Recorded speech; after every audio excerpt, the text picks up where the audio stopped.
ఆ రోజు శివరాత్రి. అందరూ పొద్దున్నే లేచి కాఫీ తాగుతూ మాట్లాడుకుంటూ ఉన్నారు.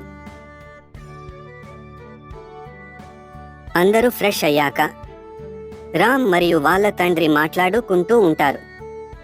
స్వప్న మరియు వాళ్ళ అత్త దేవుడికి కావలసిన ప్రసాదాలను తయారు చేస్తూ ఉంటారు. అందరూ దేవుడికి మొక్కుతూ ఉంటారు. పండ్లు గుగ్గుళ్ళు దేవుడికి ఇష్టమైన పదార్థాలను పెట్టి మొక్కుతూ ఉంటారు.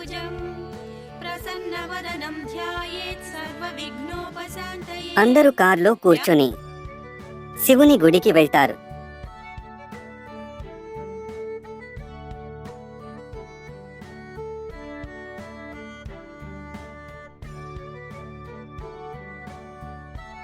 అందరూ గుడిలోకి వెళ్లి దర్శనం చేసుకుంటారు.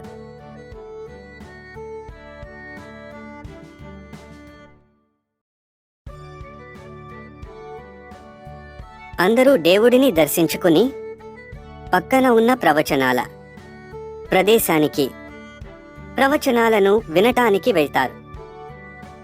అందరూ అక్కడ కూర్చొని ప్రవచనాలని వింటూ ఉంటారు. ధ్యానం క్షీరోదన్వత్ ప్రదేశే శుచిమణి విలసత్సైకతే మౌక్తికానాం మాలా క్లుప్తాసన్. గుడి దగ్గర ఉన్న షాపుల దగ్గర వెళ్ళి కాసేపు తిరుగుతూ చూస్తూ ఉంటారు.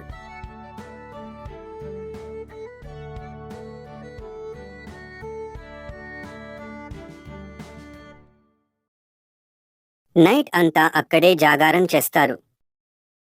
నైట్ అంతా అక్కడే జాగారం చేసి పొద్దున్నే ఇంటికి వెళ్ళిపోతారు.